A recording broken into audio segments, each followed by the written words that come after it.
శ్రీ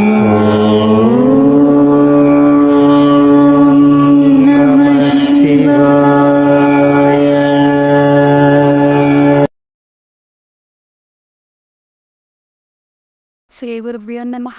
శ్రీమాత్రే నమః. కొత్త చెప్పింది మనుషులలో ఉండే ఈ 4 లక్షణాలు చెప్పుకోవడానికి చిరాకుగా ఉన్న అవన్నీ కూడా సత్యాలు. ఒకసారి ఒక కుక్క మరణించింది. కుక్క మరణించిన తరువాత యమధర్మరాజును చేరుకుంది. యమధర్మరాజు కుక్కతో అంటున్నాడు, నువ్వు కుక్కలాగా పుట్టి కూడా ఎప్పుడూ ఎవరిని బాధ పెట్టలేదు, ఎప్పుడూ ఎవరిని సతాయించలేదు, ఎప్పుడూ కూడా మీ యజమానికి చాలా విశ్వాసంగా ఉన్నావు. ఇంత విశ్వాసాన్ని మనుషులు కూడా చూపించలేరు. నువ్వు చేసిన పనులకు నేను చాలా సంతోషంగా ఉన్నాను. ఎవరైతే విశ్వాసంతో ఉంటారో వారు నాకు చాలా ప్రియమైన వారు అవుతారు. నాకు అనిపిస్తుంది నిన్ను భూలోకానికి పంపించాలి అని. నేను నీకు ఇంకొక అవకాశాన్ని ఇవ్వాలి అని అనుకుంటున్నాను. వెళ్ళు. నేను ఇప్పుడు నేను యోనిలలోనే సర్వశ్రేష్ఠి యోని అయిన మనిషి యోనిలోనికి నిన్ను పంపిస్తున్నాను. వెళ్ళు. భూలోకానికి వెళ్ళి భూలోకంలో ఉన్న ఆనందాలను అనుభవించు. యమధర్మరాజు చెప్పిన మాటలు విని కుక్క మొహంలో కొంచెం కూడా సంతోషం కనిపించలేదు. అప్పుడే యమధర్మరాజు అంటున్నాడు, నేను నీకు ఎంత మంచి శరీరాన్ని ఇస్తాను అంటుంటే నీ మొహంలో నాకు ఎటువంటి సంతోషము కనిపించడం లేదు అని అనేసరికి కుక్క చెప్తోంది, మనుషులు తమ కర్తవ్యాలను ఎప్పుడో మర్చిపోయారు, మర్యాదలను మర్చిపోయారు. వాళ్ళు మనుషులము అనే విషయాన్ని వారు మర్చిపోయారు. వేదాలలో చెప్పబడిన సర్వశ్రేష్టమైన దర్జా ఈ మనుషుల యొక్క శరీరాన్ని పొందడం కోసమే. స్వర్గలోకంలో ఉన్న దేవతలు కూడా ఎదురు చూస్తూ ఉంటారు మనిషి జన్మ ఎత్తడానికి. కానీ నువ్వు ఎందుకు సంతోషంగా లేవు? అప్పుడు కుక్క అంటుంది, మనిషి జన్మ అన్నింటికన్నా ఉత్తమమైనదే, కానీ మనుషులు చేసే కర్మలను నేను ఎప్పుడైతే చూశానో అప్పటి నుండి నాకు అసలు మనిషి జన్మే ఇష్టం లేదు. యమధర్మరాజు అంటున్నాడు, నువ్వు ఏం చూసావు అని, నువ్వు ఎందుకు ఇంత భయపడుతున్నావు, బాధపడుతున్నావు అని అడిగేసరికి కుక్క అంటుంది, యమధర్మరాజా, నేను చెప్పే విషయాలను విన్నట్లయితే మీరు కూడా మనుషుల విషయంలో భయపడతారు, బాధపడతారు. భూలోకంలో మనుషులలాగా లేరు. భూలోకంలో వారు మేము స్త్రీలా పురుషులమా అనే విషయాలను కూడా మర్చిపోతూ ఉన్నారు. వారి తల్లిదండ్రులను మర్చిపోతున్నారు. మనుషులను చేస్తూ ఉంటే అనిపిస్తుంది భూలోకంలో అన్నింటికన్నా నీచమైన యోని మనిషి యోని అని అనిపిస్తూ ఉంది.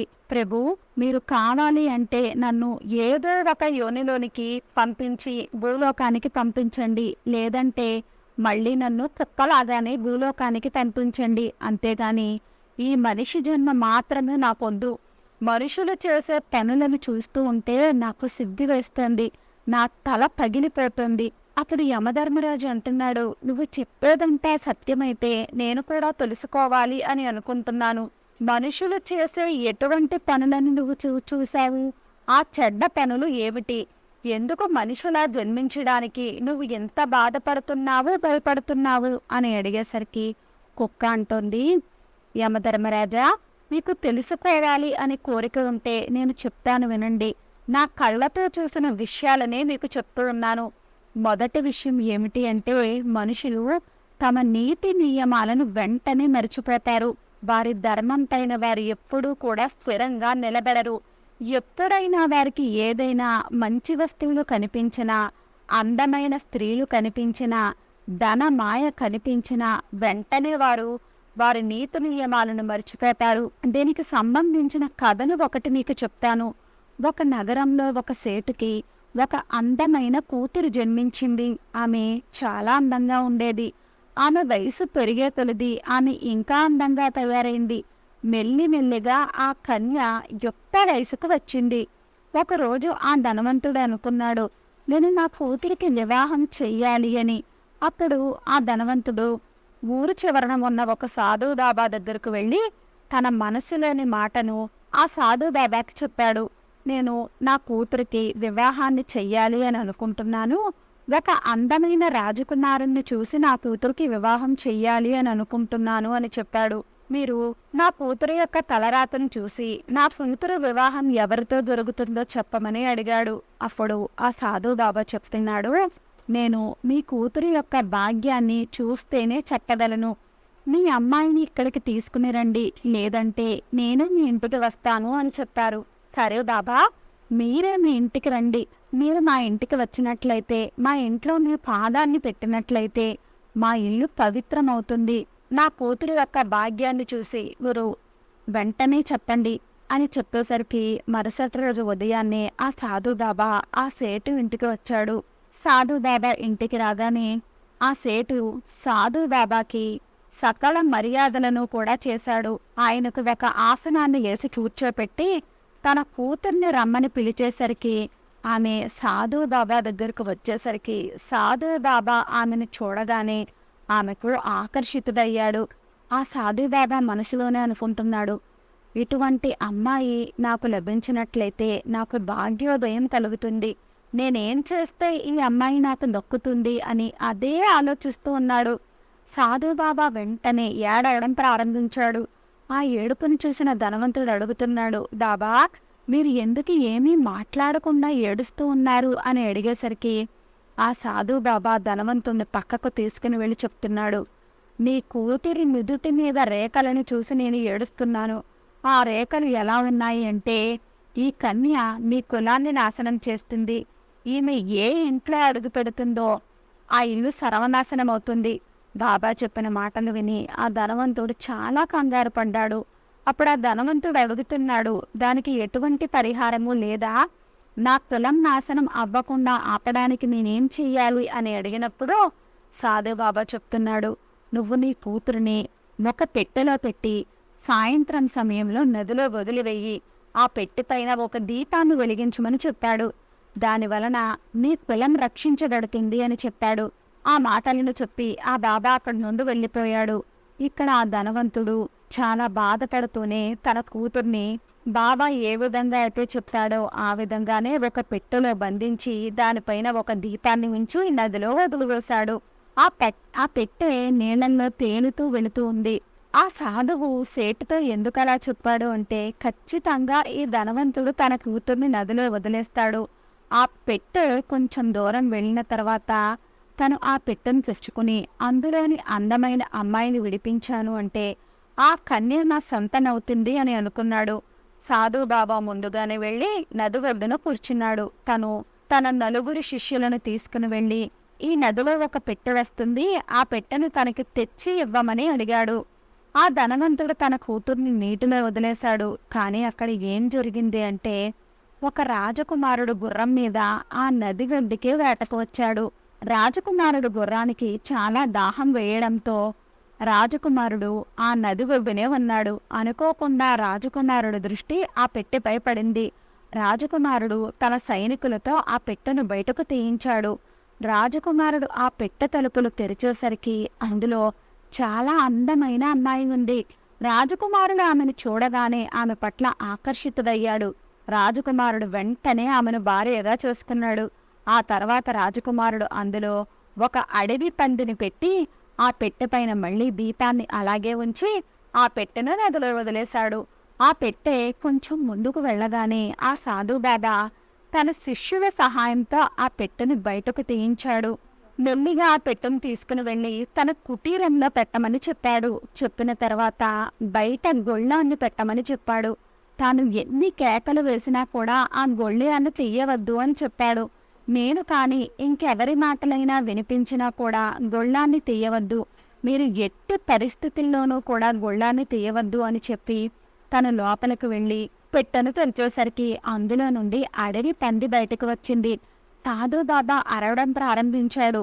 తలుపులు తెరవమని చివరికి అడవి పంది సాధు బాబాని చంపేసింది. కాసేపటికి ఎటువంటి శబ్దాలు వినిపించకపోయేసరికి ఆ బయటనున్న సాధు బాబా శిష్యులు తలుపు తీసి చూసేసరికి సాధు బాబా మరణించి ఉన్నాడు. లోపల నుండి పంది పరిగెత్తుకుంటూ పారిపోయింది. సాధు బాబా తన మరణానికి తానే కారణమయ్యాడు. కానీ ఆ ధనవంతుడు ఎంత నమ్మకంతో ఆ సాధు బాబాని అడిగాడు. కానీ ఆ సాధు బాబా ఆ ధనవంతుడికి ఎంత చెడు చెయ్యాలి అని అనుకున్నాడు. అందువలన మానవ శరీరాన్ని ధరించడానికి నాకు అస్సలు ఇష్టం లేదు అని కుక్క చెప్పింది. యమధర్మరాజు అంటున్నాడు, నువ్వు చెప్పిన కథ అంతా కూడా సత్యమే. ఎవరి మీద కూడా నమ్మకాన్ని ఉంచలేకపోతూ ఉన్నాము. ఎప్పుడు ఎవరు ఏ విధంగా నీతి నియమాలను మర్చిపోతున్నారో తెలియడం లేదు. మనుషులు తప్పించి మిగిలిన ప్రాణులు అన్నీ కూడా ప్రకృతి యొక్క నియమాలను పాటిస్తున్నారు. కేవలం మనుషులు మాత్రమే నీతి నియమాలను మరిచిపోతూ ఉన్నారు. మనుషులు ఎంత మారిపోతూ ఉన్నారు అంటే వారు పశువులలాగా తయారవుతూ ఉన్నారు. ఎవరిపైనా కూడా విశ్వాసాన్ని చూపించలేకపోతూ ఉన్నాము. కుక్క అంటుంది, నేను మీకు ఇప్పుడు రెండవ సంఘటనను గురించి చెప్తాను అని ఇంకొక కథను చెప్పడం ప్రారంభించింది. కుక్క అంటుంది, నేను ఇప్పుడు మీకు రెండవ సంఘటనను గురించి చెప్తాను. ఒకసారి ఒక పండితుడు కాశీలో విద్యను అభ్యసించడానికి వెళ్ళాడు. తను 12 సంవత్సరాల పాటు విద్యాభ్యాసాన్ని చేశాడు. తను సమస్తమైన విద్యలను కూడా నేర్చుకున్నాడు. ఇంటికి వచ్చిన తర్వాత ఆ పండితుడు తన తండ్రితో చెప్తున్నాడు, నాన్నగారు, నేను సమస్తమైన విద్యలను కూడా నేర్చుకున్నాను. కాబట్టి మీరు నన్ను ఎటువంటి ప్రశ్న అయినా కూడా అడగవచ్చు, నేను దానికి సమాధానాన్ని చెప్తాను అని అన్నాడు. అప్పుడు ఆ పండితుడి తండ్రి అంటున్నాడు, నువ్వు అన్నీ చదువుకొని వచ్చాను అని అంటున్నావు కాబట్టి నేను నిన్ను ఒక ప్రశ్నను వేస్తాను, దానికి సమాధానం చెప్పమని అడిగాడు. అప్పుడు ఆ పండితుడు తండ్రి కొడుకుని అడిగిన ప్రశ్న ఏమిటి అంటే, పాపానికి తండ్రి ఎవరు అని అడిగాడు. అప్పుడు ఆ పండితుడు ఆలోచనలో పడిపోయాడు. అసలు ఈ పాపానికి తండ్రా? నేను ఈ విషయాన్ని ఎక్కడా ఏ పుస్తకంలోనూ చదవలేదు, అసలు ఈ విషయం ఏ పుస్తకాలలోనూ లేదే అని అనుకుంటూ ఉన్నాడు. కానీ ఆ పండితుడు రాత్రంతా కూడా పుస్తకాలను చదువుతూనే ఉన్నాడు. ఎన్ని పుస్తకాలను చదివినా కూడా తనకి పాపానికి తండ్రి పేరు లభించలేదు. అప్పుడు ఆ పండితుడి తండ్రి అడుగుతున్నాడు, నీకు పాపానికి తండ్రి పేరు తెలియకపోతే నువ్వు అంత దూరాలు వెళ్ళి ఏం చదువుకుని వచ్చావు అని అడిగాడు. తండ్రి అన్న మాటలు విన్న పండితుడు అంటున్నాడు, నాన్నగారు, మీరేమీ చింతించకండి, నేను ఒక బ్రాహ్మణుడు కొడుకుని, నేను పాపానికి తండ్రి పేరు తెలుసుకునే వస్తాను. అప్పుడు ఆ పండితుడు మళ్ళీ కాశీకి వెళ్ళాలి అని బయలుదేరాడు. దారిలో తనకి చాలా దాహం వేసింది. ఒక నగరంలో తనకి ఒక ఇల్లు కనిపించింది. పండితుడు అక్కడికి వెళ్లి చెప్తున్నాడు, నేను చాలా దూరాల నుండి వస్తున్నాను, నాకు చాలా దాహంగా ఉంది, ఇంట్లో ఎవరైనా ఉంటే నాకు కొన్ని మంచినీళ్ళని ఇమ్మని అడిగాడు. ఆ ఇంట్లో నుండి ఒక స్త్రీ బయటకు వచ్చింది. ఆ పండితుడికి మంచినీళ్ళని ఇచ్చింది. మంచినీళ్లను తాగిన తర్వాత ఆ పండితుడు ఆమెను అడుగుతున్నాడు, ఇది ఎవరి ఇల్లు అని. అప్పుడు ఆమె అంటుంది, మీరు నీళ్లు తాగక ముందే అడిగి ఉండవలసింది, ఇది ఎవరి ఇల్లు అని. మీరు నీళ్లు తాగేశారు కదా, ఇప్పుడెందుకు అడుగుతున్నారు? కానీ చెప్తున్నాను వినండి, ఈ ఇల్లు ఒక వేశ్యది. ఆ పండితుడు అంటున్నాడు, నేను చాలా పెద్ద అపరాధాన్ని చేశాను, నేను ఒక వేశ్య ఇంట్లో మంచినీటిని తాగానా? ఆ పండితుడు మనసులోనే అనుకుంటున్నాడు, పాపానికి తండ్రిని వెతుకుతూ నేను ఇంకా పాపాత్ముడని అయ్యాను అని అనుకుంటూ ఉండగానే వేశ్య అంటుంది, ఇంతకీ మీరు ఎవరు, ఎక్కడికి వెళుతున్నారు అని అడిగేసరికి పండితుడు మొత్తం విషయం అంతా కూడా ఆ పండితుడు మొత్తం విషయం అంతా కూడా ఆ వేశ్యతో చెప్పి తను పాపానికి తండ్రిని వెతకడానికి వెళుతున్నాను అని చెప్పాడు. అది నాకు కాశీలోనే లభిస్తుంది అని అనిపిస్తుంది, అందుకే నేను మళ్ళీ కాశీకి వెళుతున్నాను అని చెప్పాడు. ఆ మాటలు విన్న వేశ్య అంటుంది, 12 సంవత్సరాల పాటు చదువుకుని వచ్చారు, అయినా కూడా మీకు పాపానికి తండ్రి ఎవరో తెలియలేదు. మళ్ళీ మీరు తిరిగి కాశీకి వెళితే మాత్రం మీ పాపానికి తండ్రి ఎవరు అన్నది ఎలా తెలుస్తుందనే నమ్మకం ఏముంది? ఆమె మనసులోనే అనుకుంటుంది, ఈ పండితుడు నా దగ్గరకు వచ్చాడు కాబట్టి నేను ఇతనికి చెప్తే సరిపోతుంది కదా పాపానికి తండ్రి ఎవరు అని ఆలోచించి ఆ వేశ్య ఆ పండితుడితో చెప్తుంది, మహాత్మా, మీకు పాపానికి తండ్రి పేరు తెలుసుకోవాలి అని ఉన్నట్లయితే మీరు కాశీకి వెళ్ళవలసిన అవసరం లేదు, పాపానికి తండ్రి పేరు మీకు నేనే చెప్తాను. ఆ పండితుడు అంటున్నాడు, నువ్వు నాకు ఆ పేరుని చెప్పావు అంటే నేను అంత దూరం వెళ్ళవలసిన అవసరం ఏముంటుంది? వేశ్య అంటుంది, స్వామి, నేను మీకు పాపానికి తండ్రి పేరును చెప్తాను, కానీ మీరు చాలా నీరసంగా ఉన్నారు, మీరు చాలా దూరాల నుండి నడిచి వచ్చారు, అందువలన మీరు కాసేపు ఇక్కడ విశ్రాంతిని తీసుకోండి, అప్పటి వరకు నేను మీకు భోజనాన్ని సిద్ధం చేస్తాను, మీరు భోజనం చేసిన తర్వాత నేను మీకు చెప్తాను పాపానికి తండ్రి పేరు ఏమిటి అని. అప్పుడు పండితుడు అంటున్నాడు, నేను మీ ఇంట్లో భోజనాన్ని ఎలా చేస్తాను? నువ్వు ఒక దూషితురాలువైన స్త్రీవి, నేను ఇక్కడ భోజనం చెయ్యలేను, అసలు మంచినీళ్ళు తాగనందుకే నేను చాలా ప్రాయశ్చిత్తాన్ని చేసుకోవాలి. పండితుడు చెప్పిన మాటలు విని వేసి అంటుంది, నేను మీకు పిండి, పెప్పు, బియ్యం, నెయ్యి అన్నీ ఇస్తాను. మీరే స్వయంగా వండుకుని భోజనాన్ని తయారు చేసుకుని భోజనాన్ని తినండి అని చెప్పింది. పండితుడు అంటున్నాడు, నువ్వు ఒక వేసువి, నేను మీ ఇంటి నుండి బియ్యపు గింజను కూడా తీసుకోవడానికి సిద్ధంగా లేను. వేసి అంటుంది, మీరు నా చేతుల నుండి వీటిని తీసుకున్నారు అంటే నేను మీకు 5 బంగారు నాణాలను ఇస్తాను అని చెప్పింది. వెంటనే పండితుడు బంగారు నాణాలను తీసుకుని, ఇక్కడ నన్ను ఎవరు చూస్తారులే, నేను ఎవరికి తెలుసులే అని అనుకుని ఆమె చేతుల నుండి బంగారు నాణాలను తీసుకున్నాడు. ఆ వేసి ఇచ్చే ఆహార పదార్థాలను కూడా తీసుకున్నాడు. పండితుడు వంట చేసుకోవడానికని అన్ని సిద్ధం చేసుకుంటూ ఉన్నాడు. ఈ లోపల వేసి అంటుంది, మీరు నా చేతి నీటిని తాగారు కదా, నా చేతి నుండి బియ్యాన్ని కూడా తీసుకున్నారు, నా చేతులతో భోజనం వండి పెడితే తప్పేముంది అని అడిగేసరికి పండితుడు అంటున్నాడు, ఇంక ఎక్కువ మాట్లాడుకో, నేను నీ చేతులతో ఇచ్చిన మంచినీళ్ళు తాగాను, నీ చేతులతో ఇచ్చిన బియ్యాన్ని తీసుకున్నాను, అంతకు మించి ఎక్కువ ఆశించవద్దు అని చెప్పాడు. అప్పుడు వేసి అంటుంది, మీరు నా చేతులతో తయారు చేసిన భోజనాన్ని తిన్నట్లయితే నేను మీకు ఇంకొక 5 బంగారు నాణాలను ఇస్తాను అని చెప్పింది. పండితుడు అనుకుంటున్నాడు, నేను ఈమె చేతు భోజనాన్ని తింటే నాకు ఇంకొక 5 బంగారు నాణాలు వచ్చినట్లయితే నా దగ్గర మొత్తమే 10 బంగారు నాణాలే అవుతాయి. అప్పుడు పండితుడు అంటున్నాడు, సరే నేను భోజనాన్ని చేస్తాను, ఇక్కడ నన్నెవరు చూస్తారు? పండితుడు అంటున్నాడు, నేను మీ చేతులతో చేసిన భోజనాన్ని తింటాను అని, కానీ నువ్వు స్నానం చేసిన తర్వాత భోజనాన్ని సిద్ధం చెయ్యి. వేశ్య సరే అని చెప్పి స్నానం చేసి భోజనాన్ని తయారు చేస్తాను అని చెప్పింది. ఆమె భోజనాన్ని వండి తీసుకుని వచ్చింది. ఆమె భోజనాన్ని వడ్డించబోతే పండితుడు అంటున్నాడు, నువ్వు నాకు భోజనాన్ని వడ్డించవద్దు, నేనే తింటాను అని చెప్పేసరికి వేసి అంటుంది, నేను మీ కోసమే కదా ఈ భోజనాన్ని తయారు చేశాను, నేను వడ్డిస్తూ ఏమవుతుంది అని అడుగుతుంది. సరే నువ్వు వడ్డించిన భోజనాన్ని నేను తినను అని చెప్పేసరికి వేసి అంటుంది, నా చేతులపై తినిపించే భోజనాన్ని మీరు తిన్నట్లయితే మీకు నేను ఇంకొక 5 బంగారు నాణాలను ఇస్తాను అని చెప్పింది. అది విన్న పండితుడు ఇంకొక 5 బంగారు నాణాలు తీసుకున్నట్లయితే నా దగ్గర మొత్తమే 15 బంగారు నాణాలు అవుతాయి. పండితుడు అంటున్నాడు, నువ్వు నీ చేతులతో నాకు భోజనాన్ని తినిపించాలి అనుకుంటే తినిపించవచ్చు. పండితుడు చెప్పిన మాటలు విని వేశ్య పండితుడితో భోజనాన్ని చేయడానికి సిద్ధపడింది. పండితుడికి భోజనాన్ని తినిపించడం ప్రారంభించింది. భోజనాన్ని తినిపిస్తూ వేశ్య పండితుడి మీద చెయ్యి వేసింది. వెంటనే పండితుడికి చాలా కోపం వచ్చేసింది. పండితుడు అంటున్నాడు, నువ్వు చాలా అపరాధాన్ని చేస్తూ ఉన్నావు. అప్పుడు వేశ్య చెప్తుంది, నేను ఎటువంటి అపరాధాన్ని చెయ్యలేదే, మీరు దేనినైతే వెతుక్కుంటూ వచ్చారో దానికి సమాధానాన్ని నేను చెప్తున్నాను. అపరాధాలన్నీ మీరే చేశారు, నేను ఎటువంటి అపరాధాన్ని కూడా నేను చెయ్యలేదు. మీరు మా ఇంట్లో నీటిని తాగారు, భోజనం కోసం సామాన్లను తీసుకున్నారు, మా ఇంట్లో వండిన భోజనాన్ని తింటున్నారు, నా చేతులతో తినిపించే భోజనాన్ని తింటున్నారు. వేశ్య ఇంట్లో ఈ పనులన్నింటినీ కూడా మీరు చెయ్యకూడదు కదా, ఇదంతా మీరు ఎందుకు చేశారు అని అడిగేసరికి నువ్వు చూపించిన ప్రేమ వల్లనే ఇదంతా చేశాను అని పండితుడు చెప్పేసరికి వేశ్య అంటుంది, మీరు ప్రేమతో కాదు లోభత్వం కారణంగా 15 బంగారు నాణాలు అనే లోభానికి గురి అయ్యి మా ఇంట్లో భోజనాన్ని చేయడానికి సిద్ధపడ్డారు, నా చేతులతో తినడానికి కూడా వెతుకున్నారు. ఇదే పాపానికి తండ్రి. లోభత్వంలో మీరు చెయ్యకూడదు అనుకున్న పనులన్నింటినీ కూడా చేసుకుంటూ వెళ్ళారు. మీరు ఏవైతే పాపాలు అని అనుకుంటున్నారో వాటన్నింటినీ కూడా మీరు లోభత్వంలో పడి ఆ పనులన్నింటినీ కూడా చేశారు. వేశ్య చెప్పిన మాటలు విని ఆ పండితుడికి కళ్ళు తెరుచుకున్నాయి.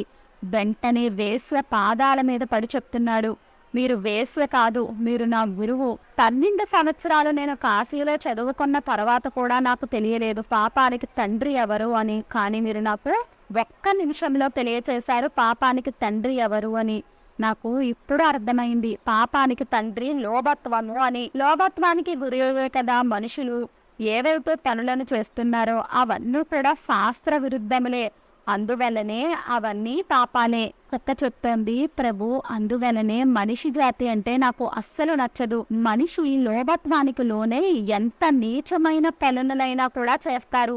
వారి స్వార్థం కోసము తన వాళ్ళనే చంపడానికి కూడా సిద్ధపడుతూ ఉన్నారు. కుక్క చెప్తోంది, నేను మీకు ఇంకొక కథను చెప్తాను అని. ఒక నగరంలో ఒక ధనవంతుడైన వ్యాపారి నివసిస్తూ ఉన్నాడు. తన దగ్గర నాలాగే ఒక విశ్వాసవంతమైన కుక్క ఉండేది. అనుకోకుండా ఆ ధనవంతుడైన వ్యాపారంలో నష్టాలు రావడం వలన పేదవేడైపోయాడు. తన కుక్కను వదిలించుకోవాల్సిన పరిస్థితి వచ్చింది. తన సాటు వ్యాపారి దగ్గరికి వెళ్ళి చెక్కను తాకట్టు పెట్టి 5,000 రూపాయలు తీసుకున్నాడు. ఆ డబ్బులతో కొత్త వ్యాపారాన్ని ప్రారంభించాడు. ఆ వ్యాపారి తన స్నేహితుడితో చెప్పాడు, నేను ఎప్పుడైతే నీతో 5,000 రూపాయలు అప్పు తీరుస్తానో అప్పుడు నా కుక్కను మళ్ళీ తిరిగి నాతో పాటు తీసుకుని వెళతాను. అప్పటి వరకు నా కుక్కను నీ దగ్గర ఉంచుకోమని చెప్పాడు. చెప్పి కుక్కని అక్కడ వదిలేసి తను తిరుగు వచ్చేశాడు. కొన్ని రోజుల తర్వాత ఆ వ్యాపారస్తుడి దుకాణంలో దొంగతనం జరిగింది. దొంగ ఆ వ్యాపారస్తుని దుకాణంలో ఉన్న సామాన్లన్నింటినీ దొంగిలించాడు. డబ్బును దొంగిలించాడు. ఎంతో కష్టం మీద కొన్ని సామాన్లు మాత్రమే మిగిలాయి. ఇంతలో ఆ విశ్వాసం కలిగిన కుక్కకు అర్థమైంది దొంగతనం చేస్తున్నాడు అని. వెంటనే కుక్క ఆ దొంగ వెంట పడింది. ఆ దొంగ ఎక్కడికి వెళుతున్నాడు అని గమనించింది. కుక్క వెనక్కి తిరిగి వచ్చేసింది. మరుసటి రోజు ఉదయాన్నే ఆ ధనవంతుడు నిద్రలేచాడు. తన దుకాణాన్ని తెరిచి చూసేసరికి వెంటనే ఏడవడం ప్రారంభించాడు. అది చూసిన అతని భార్య కూడా ఏడుస్తూనే ఉంది. ఆ కేకలు విన్న చుట్టుపక్కల వాళ్ళందరూ కూడా అక్కడికి వచ్చారు. వ్యాపారి మొత్తం ఒక పిచ్చివాడిలాగా అయిపోయాడు. ఎందుకంటే తన దుకాణంలో ఉన్న మొత్తం వస్తువులన్నీ కూడా దొంగలు తీసుకుని వెళ్ళిపోయారు. అక్కడ కుక్క మాటికి ఆ ధనవంతుడి యొక్క చక్కాన్ని లాగుతూ ఉంది. వాళ్ళ గొమ్మెందలకు పరిగెడుతూ ఉంది. కుక్క ఆ ధనవంతుడిని బయటకు తీసుకుని వెళ్ళాలి అని అనుకుంటుంది. కొంతసేపటి తర్వాత అతని స్నేహితుడు ఒక సలహా ఇచ్చాడు. కుక్కకి ఆ దొంగ గురించి తెలుసు అనుకుంటున్నాను, అందువలనే కుక్క నిన్ను మాటికి పట్టుకుని లాగుతూ ఉంది. మనము ఈ కుక్క వెనకాల వెళదాము అని అనుకుని ఆ వ్యాపారస్తుడు ఇంకొంతమంది కలిసి ఆ కుక్క వెనకాల వెళ్ళడం ప్రారంభించారు. కుక్క ఆ వ్యాపారస్తుని ఆ దొంగ ఎక్కడైతే ధనాన్ని తను దోచుకుని వెళ్ళిన సామాన్ని దాచిపెట్టాడో ఆ ప్రదేశానికి తీసుకుని వెళ్ళింది. అక్కడికి వెళ్ళిన తర్వాత కుక్క అక్కడ మట్టిని తవ్వడం ప్రారంభించింది. కుక్క దొంగలు దొంగిలించిన సామాన్లు అన్నింటినీ కూడా తను చూపించింది. ఆ ధనమంతా కూడా ఆ గోతులో పాతి పెట్టాడు అని అక్కడ తవ్వడం ప్రారంభించింది. అప్పుడు ఆ వ్యాపారస్తుడితో ఉన్న వారందరూ కూడా అక్కడ భూమును తవ్వారు. ధనవంతుడు తను పోగొట్టుకున్న ధనాన్ని అంతా కూడా మళ్ళీ తిరిగి పొందగలిగాడు. తను పోగొట్టుకున్న సామాన్లన్నీ కూడా తిరిగి పొందినందుకు చాలా సంతోషించాడు. ఇంటికి తిరిగి వచ్చిన తర్వాత ఒక కాగితం మీద ఏదో రాసి కుక్క నోట్లో పెట్టాడు. ఆ కుక్కని తన ముందు యజమాని ఎవరైతే ఉన్నారో అతని వద్దకే పంపించివేశాడు. ఆ కాగితంలో ఆ ధనవంతుడు రాశాడు, నీకు చాలా విశ్వాసం కలిగిన కుక్క ఉంది. నువ్వు పెంచిన కుక్క విశ్వాసం కారణంగానే నువ్వు నా దగ్గర చేసిన 5,000 రూపాయల అప్పుని నేను రద్దు చేస్తున్నాను. మీ కుక్క చూపించిన విశ్వాసం కారణంగానే నా దుకాణంలో దొంగతనం చేయబడిన వస్తువులు అన్నీ కూడా తిరిగి నాకు లభించాయి. అందువలన మీ కుక్కని నేను ఇక్కడి నుండి పంపించి వేస్తున్నాను. మీకు బహుమతిగా ఇంకొక 5,000 రూపాయలను కూడా పంపిస్తున్నాను అని రాశాడు. ఆ కుక్క కూడా చాలా సంతోషంగా ఉంది. ఎందుకంటే నేను ఈ రోజు నా యజమాని దగ్గరకు తిరిగి వెళ్ళిపోతున్నాను అని. నా యజమాని నేను చూపించిన విశ్వాసం గురించి విని చాలా సంతోషిస్తాడు అని, వెంతులు వేస్తాడు అని తన మనసులోనే అనుకుంటూ ఉంది. కుక్క తిరిగి రావడం చూసిన యజమాని అనుకుంటున్నాడు, నా స్నేహితుడు డబ్బులను తిరిగి అడుగుదామనుకున్నట్లుగా ఉన్నాడు. అందువలనే తను నా కుక్కను నా దగ్గరకు పంపించి వేశాడు. నా దగ్గర ఇప్పుడు డబ్బులు తేడా లేవు. ఇప్పుడు నేను డబ్బులు ఎక్కడి నుండి తీసుకుని రావాలి? నేను ఇప్పుడు ఒక పని చేయాలి. నా ఇంటి ఆచూకీ ఈ కుక్కకు మాత్రమే తెలుసు. నేను ఈ కుక్కను చంపేశాను అంటే ఆ వ్యాపారస్తుడు నా ఇంటి వరకు ఎక్కడికి రాలేడు. అదే ఆలోచించి ఆ వ్యాపారస్తుడు కత్తిని తీసుకుని వచ్చి కుక్క వైపుగా వచ్చాడు. కుక్క తలను నరికేశాడు. ఆ కుక్క అక్కడే చనిపోయింది. కుక్క చనిపోయిన తర్వాత కుక్క నోట్లో నుండి ఒక కాగితం కింద పడింది. ఆ కాగితాన్ని చదివి ఆ వ్యాపారస్తుడు చాలా బాధపడ్డాడు. కుక్క యమధర్మరాజుతో చెప్తుంది, అందువల్లనే మనిషి జాతిని నేను ఆశ్రయించుకుంటున్నాను. మనుషులు తన స్వార్థం కోసం ఎంత కిందకైనా దిగజారుతారు. కుక్క చెప్తుంది, యమధర్మరాజా, నేను చూసిన సంఘటనలను అన్నింటినీ కూడా మీకు చెప్పాను. మనుషులు ఎంత విశ్వాసఘాతకులు, ఎంత ఆశాపరులు, ఎంత స్వార్థపరులు, ఎంత చరిత్రహీనులు. వారు తమ స్త్రీలను వదిలేసి పరాయి స్త్రీల వెనక పెడతారు. అతిథులను అనాదరణ చేస్తున్నారు. స్త్రీలను అవమానిస్తున్నారు. నిర్దోషులను దోషులుగా చేస్తున్నారు. మనుషులు ఈ నీచమైన పనులన్నింటినీ చేసి నరకానికే వెళతారు. అప్పుడు యమధర్మరాజు అంటున్నాడు, అవును, నువ్వు చెప్తున్నవన్నీ కూడా నిజాలే. కానీ అందరి మనుషులు ఒకేలా ఉండరు, మంచి మనుషులు కూడా ఉంటారు. నేను నీకు ఒక చిన్న కథను చెప్తాను. అప్పుడు యమధర్మరాజు పక్కకు కథను చెప్తూ ఉన్నాడు. ఒకానొక రాజ్యంలో ఒక బలవంతుడు ఉదాసీనుడైన ఒక రాజుగారు ఉన్నారు. ఆ రాజు ఉదయాన్నే లేచి తన రాజమహల్ బయట ఉన్న పేదవాళ్ళకి బంగారాన్ని పంచుతూ ఉండేవాడు. వారు ఆ బంగారాన్ని తీసుకుని వెళ్ళి భోజనాన్ని బట్టలని కొనుక్కుంటూ ఉండేవారు. ఆ విధంగా రాజు బంగారాన్ని పంచిపెట్టేవాడు. ఒక రోజు రాత్రి ఒక రైతు రాజుగారి మహల్ దగ్గరకు వచ్చాడు. ఆ రైతు అనుకున్నాడు, నేను ఉదయం వరకు ఇక్కడే కూర్చుని ఉన్నట్లయితే రాజుగారు రాగానే నాకే మొదటగా బంగారాన్ని ఇస్తారు. మొదటగా నాకే ఇవ్వడం వలన నాకు ఎక్కువ బంగారాన్ని ఇస్తారు అని అనుకున్నాడు. అప్పుడు నా పేదరికం అంతా కూడా తొలగిపోతుంది అని అనుకున్నాడు. తను ఆ తలుపు పక్కనే దాతను తీర్చుని ఉన్నాడు. కానీ ఇంతలో రాజుగారు ఫుటాయిలు ఆ రైతును చూసి ఇలా తలుపు పక్కనే నక్కి నక్కి కూర్చుని ఉన్నాడు, దొంగలాగా ఉన్నాడు అని అనుకుని రాజుగారి మహల్లో ఆ రాత్రికి దొంగతనం చేయడానికి వచ్చినట్లుగా ఉన్నాడు అని అనుకుని వెంటనే సైనికులు ఆ రైతును పట్టుకుని ఆ రైతును తీసుకుని వెళ్లి ఖైదులో వేశారు. మరుసటి రోజు ఉదయాన్నే రాజుగారు లేవగానే విషయం మొత్తం చెప్పడంతో రాజుగారు ఆ రైతు దగ్గరకు వెళ్లి విషయం ఏమిటి అని అడిగారు. రాజుగారు అడుగుతున్నారు, నువ్వు నా మహల్లో దొంగతనం చేయడానికి ఎందుకు వచ్చావు? నీకేమైనా అవసరం ఉంటే నువ్వు నన్ను బంగారం అడిగి ఉంటే నువ్వు ఇచ్చేవాడిని కదా. బంగారంతో నువ్వు ఆహారాన్ని బట్టలని కొనుక్కోవచ్చు కదా. ఈ దొంగతనాన్ని ఎందుకు చెయ్యాలి అని అనుకున్నాను అని అడిగారు.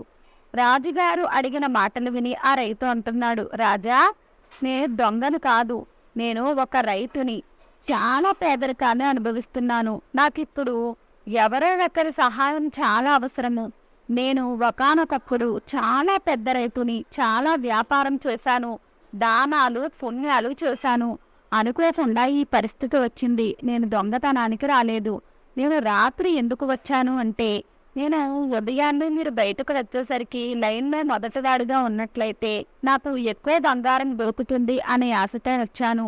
నేను ఏదైతే చెప్తున్నానో అదంతా కూడా నిజమే అని చెప్పేసరికి రైతు చెప్పిన మాటలు విని రాజుగారు సిపాయిలను పిలిచి ఆ రైతుని వదిలిపెట్టమని చెప్పారు. రాజుగారు రైతుకి 10 బంగారు నాణాలను ఇచ్చారు. తన జీవితాన్ని మంచిగా గడపడానికి 10 బంగారు నాణాలను ఇచ్చారు.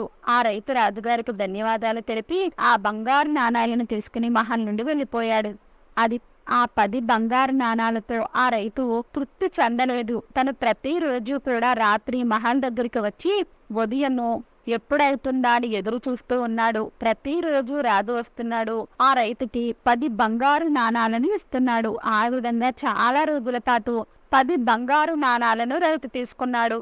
ఒక రోజు రాజుగారు రైతుని అడుగుతున్నారు, నేను నీకు ఎంత బంగారం ఇచ్చినా కూడా నీకు రోజు నా మహనికి ఎందుకు వేస్తున్నావు? నాకు తెలిసి నేను ఇప్పటి వరకు ఇచ్చిన బంగారంతో నీ పేదరికం తొలగిపోయి ఉంటుంది. నీకు ఆకలితో ఉండవలసిన అవసరం కూడా ఉండదు. రైతు అంటున్నాడు, లేదు మహారాజా, నేను మీలాగా అవ్వాలి అని అనుకుంటున్నాను అని అన్నాడు. అప్పుడు రాజు అడుగుతున్నాడు, నువ్వు నాలాగా అయినట్లయితే నువ్వు పేదలకు ఈ విధంగా సహాయాన్ని చెయ్యగలవా అని అడిగాడు. అప్పుడు రైతు అంటున్నాడు, అవును మహారాజా, నేను మీలాగా అయినట్లయితే మన రాజ్యంలో ఉన్న పేదరికాన్ని మొత్తమో కూడా తొలగిస్తాను. ఆ రైతు చెప్పిన మాటలకు రాజు చాలా ప్రభావితం చెంది రాజుగారు తన రాజ్యంలోని సగభాగాన్ని ఆ రైతుకి ఇచ్చేశాడు. సగం ధనాన్ని కూడా ఇచ్చేశాడు. కాను నువ్వు నాకు ఒక్క మాట ఇవ్వు, నువ్వు ఎప్పుడూ కూడా అవసరం ఉన్న వారికి సహాయకంగా ఉంటాను అని నువ్వు మాట ఇవ్వమని అడిగారు రాజుగారు. మాట తీసుకుని అర్ధరాజ్యాన్ని సగం ధనాన్ని రైతుకి ఇచ్చేశారు. యమధర్మరాజు చెప్తున్నాడు, అలా చాలా సంవత్సరాలు గడిచేసరికి ఆ రైతు ఇంకా ధనవంతుడైపోయాడు. రాజుగారి దగ్గర నుండి పొందిన ధనం ద్వారా తను ఇంకా చాలా ధనాన్ని సంపాదించాడు. రాజుగారి కంటే ఎక్కువగా రాజ్యంలోని పేదవారికి ధనాన్ని పంచడం ప్రారంభించాడు. రాజుగారు ఆ రైతు గురించి విని చాలా సంతోషించారు. తనకి కూడా తెలుసేమో ఎదుట వాళ్ళకి సహాయం చేయడంలో చాలా సంతోషం దాగి ఉంది అని. రైతు కూడా ఆ విషయాన్ని బాగా అర్థం చేసుకున్నాడేమో, అందుకే తన దగ్గర ఉన్న ధనాన్ని అవసరమైన వారికి పంచుతున్నాడు. రాజుగారు రైతు కలిసి ఆ రాజ్యంలో ఉన్న మొత్తం పేదరికాన్నంతటినీ కూడా తొలగించారు. రాజ్యంలోని వారందరూ కూడా చాలా సంతోషంగా జీవిస్తూ ఉన్నారు. యమధర్మరాజు అంటున్నాడు, ఈ విధంగా ప్రపంచంలో మంచివాళ్ళు కూడా ఉన్నారు. నువ్వు చెడ్డవాళ్ళను మాత్రమే చూసి ఈ విధంగా మాట్లాడుతూ ఉన్నావు. ఎవరు ఎటువంటి కర్మలను చేస్తారో దాని ఆధారంగానే వారికి ఫలితాలు అనేవి లభిస్తాయి. కుక్క అంటుంది, సరే అయితే నేను మీకు ఇంకొక కథను వినిపిస్తాను. ధ్యాస పెట్టి వినండి. ప్రపంచంలో మనుషులు ఎంత నీచంగా ఉంటున్నారు. ఒకానొక నగరంలో ఒక రాజుగారు షికారు కోసం అడవుల్లోనికి వెళ్లారు. తనకి చాలా ఎక్కువగా దాహం వేసింది. ఇంతలో చూసేసరికి ఒక రైతు తన పొలంలో పని చేసుకుంటూ ఉన్నాడు. రాజుగారు ఆ రైతును అడిగారు, నాకు దాహంగా ఉంది, మంచినీళ్ళు ఇవ్వమని. ఆ రైతు దగ్గర కూడా మంచినీళ్ళు లేవు. కానీ ఆ రైతు తన పొలంలో పుచ్చకాయలను పండిస్తూ ఉన్నాడు. తను ఆ పుచ్చకాయను కోసి ఆ రాజుగారికి ఇవ్వడంతో రాజుగారు అందులోనున్న రసాన్ని తాగేసరికి ఆ రాజుగారికి దాహం శాంతించింది. ఎందుకంటే ఆ పుచ్చకాయలో చాలా ఎక్కువగా రసం ఉంది. ఆ తర్వాత రాజుగారు ఆ రైతును అడుగుతున్నారు, నువ్వు ఎంత పన్ను చెల్లిస్తున్నావు అని. ఆ రైతు చెప్పాడు, నేను ₹1 పన్నుగా చెల్లిస్తున్నాను అని చెప్పాడు. రాజుగారు ఆలోచిస్తూ ఉన్నారు, ఈ రైతు అడవిలో చాలా పంటను పండిస్తున్నాడు, అయినా కూడా ₹1 మాత్రమే పన్నుగా చెల్లిస్తున్నాడు. వెంటనే రాజుగారు మంత్రిగారితో చెప్పాడు, రైతులకు పన్నుని పెంచమని చెప్పారు. ఒకరోజు రాజుగారు మళ్ళీ షికారుకి వెళ్లారు. తిరిగి వస్తుండగా మళ్ళీ రాజుకు దాహం వేసింది. మళ్ళీ రాజుగారు అదే రైతును మంచినీళ్ళు అడిగారు. ఆ రైతు మళ్ళీ ఒక పెద్ద పుచ్చకాయను కోసి మళ్ళీ రాజుగారికి ఇచ్చాడు. కానీ ఆ రోజు ఆ పుచ్చకాయ నుండి అంతగా ఎక్కువ రసం రాలేదు. రాజుగారు ఇంకొక పుచ్చకాయని ఇంకొకసారి తాగాడు. అయినా కూడా అందులో నుండి కూడా ఆయనకు అంత రసం అయితే రాలేదు. 4-5 పుచ్చకాయలను కోసిన తర్వాత కూడా రాజుగారికి దాహం తీరలేదు. రాజుగారు అది చూసి అనుకుంటున్నాడు, ఈ రోజు ఎన్ని పుచ్చకాయలను తాగినా నా దాహం తీరడం లేదు. ఆ రోజు నేను ఒక్క పుచ్చకాయ రసం తాగగానే నా దాహం మెత్తంగా తీరిపోయింది. ఈ రోజు నేను 4-5 పుచ్చకాయల రసాన్ని తాగినా కూడా నా దాహం తీరడం లేదు. ఆ విషయం మంత్రిగారితో చెప్పేసరికి మంత్రిగారు అంటున్నాడు, మహారాజా, పుచ్చకాయలలో రసం ఎండిపోయింది. ఎందుకంటే మీరు పుచ్చకాయల్లోనూ రసాన్ని చూసి రైతులపై పన్ను భారాన్ని పెంచారు. అంటే అక్కడ మీ ఆలోచన చెడిపోయింది. మనం ఒకరి గురించి తప్పుగా ఆలోచించినట్లయితే ఎదుటివారు కూడా మన గురించి మంచిగా ఆలోచించలేరు. రాజుగారి మనసులో చెడు ఆలోచన వల్లనే భూదేవి పళ్ళలేని రసాన్ని తనలో దాచుకుంది. అందువల్లనే ఎప్పుడూ కూడా బాధ్యతతో వ్యవహరించాలి, బాధ్యతాయుతంగా ఉండాలి. చెడు ఆలోచనలు ఎదుట వాళ్ళను కూడా చెడ్డగా మారుస్తాయి. అదే ప్రకృతి నియమము. అందువల్లనే నేను మనిషిగా జన్మించాలి అని అనుకోవడం లేదు. కుక్క చెప్పిన మాటలన్నీ విని యమధర్మరాజు చాలా ప్రసన్నతను చెందాడు. యమధర్మరాజు, నేను నీకు చాలా దివ్యమైన రూపాన్ని ఇస్తున్నాను. నువ్వు దేవతలలో ఒకడిగా ఉండు, ఆనందాలను అనుభవించు. ఆ విధంగా దేవతగా మారి కుక్క స్వర్గలోకానికి వెళ్ళిపోయింది. వీడియో నచ్చినట్లయితే లైక్ చేయండి. వీడియో నచ్చినట్లయితే మన విరాట్ ఛానల్ లైక్ చేయండి, షేర్ చేయండి, సబ్స్క్రైబ్ చేసుకోండి. వీడియో నచ్చినట్లయితే కమెంట్ బాక్స్లో జై శ్రీరాములు తప్పక కామెంట్ చేయండి.